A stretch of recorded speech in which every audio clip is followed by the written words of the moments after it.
Parce que la caisse est sous forme des héros. Parce que vous êtes des héros et non des héros. Pour qu'on parle d'un héros, c'est qu'on commencera par un zéro. Parce que c'est les zéros, on voit qu'il y a un héros. Je parle à quelqu'un. Le chiffre zéro que tu étais, c'est soit tu deviens héros, héroïne. J'ai dit ceci. Le chiffre zéro que tu étais, c'est soit tu deviens héros, héroïne au nom de Jésus. Alors au départ où tu étais, c'est soit tu seras déménagé, c'est soit tu voyageras. Je parle à quelqu'un. Je vois un visa de quitter le départ est déjà prêt. Je vois l'avion de le départ est déjà prêt. C'est bientôt là, prépare tes bagages parce que tu dois quitter cet endroit. Tu dois quitter dans cette humiliation. Tu dois quitter dans cette stérilité. D'ailleurs, la Bible dit ceci. Dans mon pays, il n'y aura ni femme stérile, ni femme qui avorte. Est-ce que je parle à quelqu'un? C'est tout ce que nous voyons qui n'est pas normal. Ça n'a pas droit à nous faire quoi? À nous atteindre. Je parle à quelqu'un en disant ceci. Que le Dieu qui a fait sortir Mephibosheth, qu'il te fasse aussi sortir le départ. Le Dieu qui a récupéré ta vie à la mort et le fait retourner à la vie, que tes business retournent à la vie, que ton travail retourne à la vie, que ton ministère retourne à la vie, que tes projets de voyage retournent à la vie, que ta grandeur retourne à la vie, que ton élévation retourne à la vie, que tes affaires retournent à la vie, que ton succès retourne à la vie, que l'élévation retourne à la vie. Là où il y avait la mort, que la vie remplace la mort. La Bible déclare, Jésus devant la tombe de Lazare, Jésus n'a pas plaidé à l'esprit des morts, Jésus a ordonné, Jésus a parlé, Lazare sort. Parce que lorsque le diable lui pensait qu'il maîtrisait la mort, en oubliant que la mort ce sont les déchets de la création de Dieu, c'est qu'en réalité la mort, celui qui le maîtrisait, c'était Dieu et non le diable. Le diable, c'était locataire dans les ténèbres. Et les ténèbres appartiennent à Jésus. C'est pourquoi Jésus, à la croix, il a déclaré, tout est accompli. Mais ce que j'aime avec Dieu, c'est que malgré la déclaration de Jésus, de tout est accompli, le diable s'est tapé toujours à la poitrine. Le diable disait, tu vois, tu as gagné pendant la journée, mais la nuit m'appartient. Jésus dit, on doit organiser un spectacle, toi et moi. On doit organiser un spectacle, toi et moi.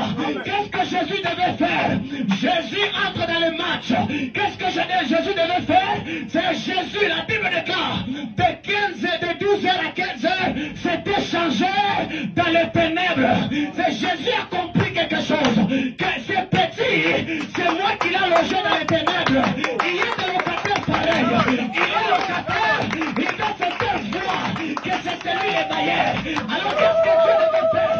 Jésus devait maintenant le prouver que les ténèbres m'appartiennent. Tu es juste un locataire simple. Alors je dois maintenant relâcher la balle. Celui qui marquera dans les ténèbres, il récupère la clé. La Bible déclare de 12h à 15h, c'était les ténèbres pour toute la terre. Amen. Et lorsque Jésus arrive dans les ténèbres, il remporte la première victoire. Est-ce que je parle à quelqu'un? Il remporte la première victoire. Le diable dit, malgré ça, tu n'as pas toujours gagné. Parce que tu as peur de la mort. Tu as peur de la mort que tu es là. Tu as peur de la mort.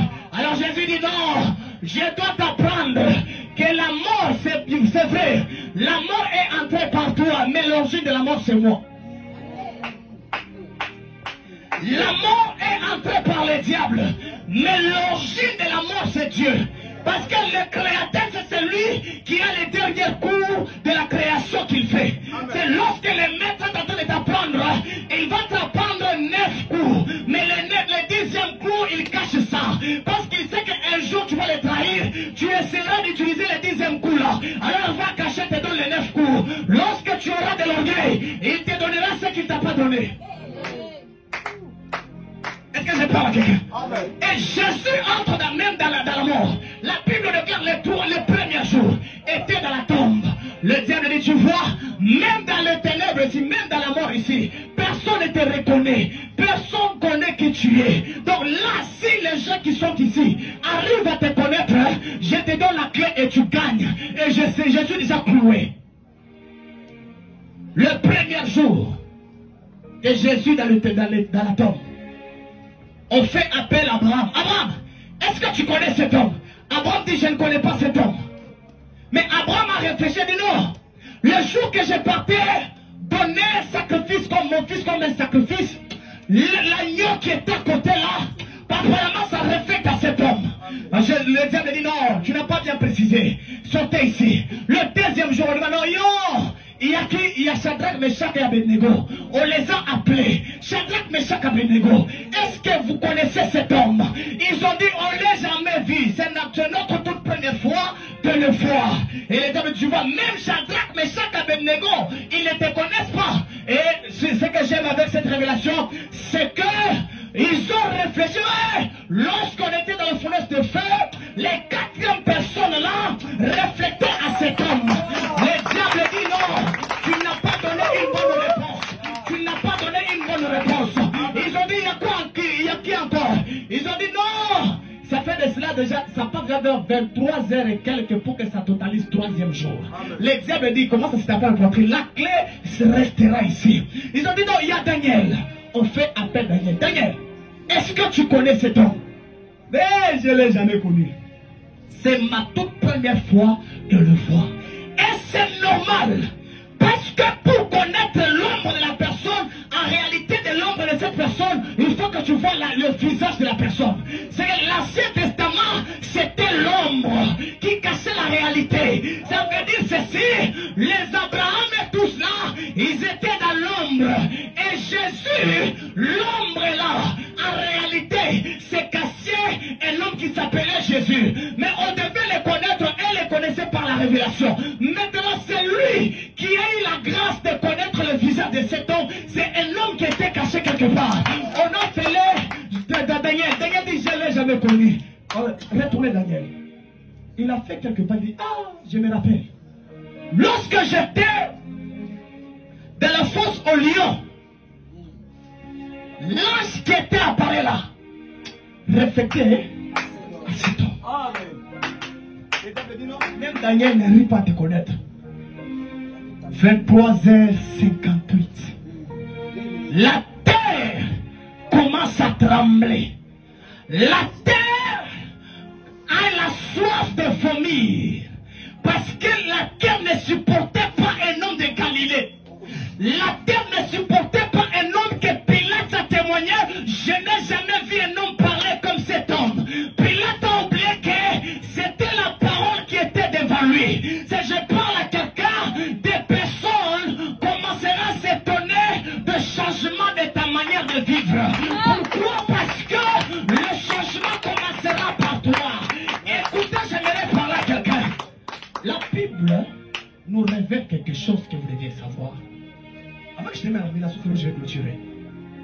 Et la chose que la Bible nous révèle, la personne qui est allée au tombeau, les lundis là, ce n'était pas Pierre, ce n'était pas Jean, c'était une femme qui est allée.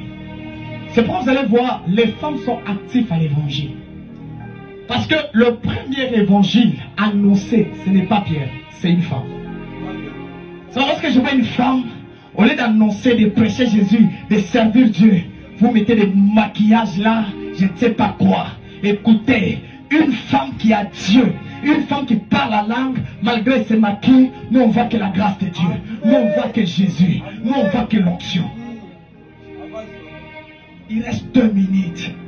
Les diables dans la joie, les démons aussi dans la joie. Ici la terre tremble. Écoute. Lorsque tu es devant les difficultés, ne tremble pas. La solution ne vient pas lorsque tu trembles. La solution vient lorsque ton esprit est prêt au défi qui est devant toi. Est-ce que je parle à quelqu'un? On a fait appel, les diables, il y a qui encore? Ils ont dit, il y a Jean-Baptiste. Les diables disent non! Avec toute l'orgueil. C'est ça la nature du diable. Faites-le appel. Appelez-le. Et lorsque le diable voit la présence de Jean-Baptiste, Jean-Baptiste arrive. Déjà 23h59 avec quelques secondes. Le diable dit, hey, Jean-Baptiste, est-ce que tu connais cet homme? Jean-Baptiste dit, voici l'agneau de Dieu qui ôte les péchés du monde. L'Ancien Testament n'a pas donné la réponse sur Jésus. La nouvelle alliance est venue donner la vraie réponse sur la personne de Jésus. C'est pourquoi Abraham a tâtonné de donner la réponse à Isaac. Mais Jean-Baptiste a dit, l'agneau est là que vous êtes en train de chercher. Je parle à quelqu'un en disant ceci, que le Jésus ressuscité, le Dieu qui a fait que Mephibosheth quitte de le départ, qui se retrouve dans la royauté, c'est le même hier, aujourd'hui et éternellement. Écoutez, j'aimerais vous dire, Dieu c'est l'architecte de ton visage, l'architecte de ton démarche, l'architecte de ta vie, l'architecte de ta destinée. Et je parle à quelqu'un. En réalité, sur le plan de l'élévation ou élever quelqu'un, Dieu c'est un architecte et c'est le super maçon. Mais le diable, il est le boy-maçon. C'est-à-dire qu'il apprend. Est-ce que je parle à quelqu'un? Lorsque un architecte donne le plan, c'est que les ingénieurs et les maçons entrent dans le faire quoi? Dans la compréhension de quoi? De cette œuvre. Est-ce que je parle à quelqu'un? Et c'est ça aussi, lorsque Jésus donne le plan de ta destinée, il envoie les anges et le Saint-Esprit. C'est lorsque Dieu donne le plan, la révélation sur Joseph, Dieu n'était pas avec Joseph. C'était les anges qui accompagnaient Joseph, parce que Dieu c'est un Dieu de la compassion. Les histoires qui arrivaient dans le chemin de Joseph, Dieu devait avoir la compassion et les bénir facilement. C'est pourquoi Dieu avait précédé Joseph au trône royal chez... Et lorsque Dieu l'a précédé là-bas, c'est dans le parcours là, c'était les anges qui accompagnaient qui? Qui accompagnaient Joseph. Je te parle. Le combat que tu vois là, cela n'exclut pas l'absence de Dieu. Parce que Dieu ne t'a pas abandonné. Dans le combat que tu vois, le blocage, l'humiliation, le débat, Dieu, en réalité Dieu, avant d'être à la royauté, il est d'abord à le débat. C'est avant que Dieu précède Joseph à la royauté en Égypte, Dieu était avec Joseph chez eux, dans sa famille, c'est là qu'il est venu lui révéler des songes, des révélations, ce qui deviendra demain. C'est que Dieu est avec toi dans la souffrance, parce qu'il a déjà tout maîtrisé ta souffrance. Alors il te précède dans la gloire pour maîtriser encore ta gloire. Alors, un Dieu pareil, il maîtrise ta souffrance, il maîtrise aussi ton élévation. Lorsque le diable viendra, qu'est-ce qu'il va faire? Il ne va rien faire. C'est pourquoi la Bible déclare, il n'y a donc maintenant aucune condamnation pour ceux qui sont à Jésus-Christ. C'est lorsque Dieu te donne le mariage là, personne ne va te réclamer encore. Lorsque Dieu te donne les enfants là, personne ne va les tuer.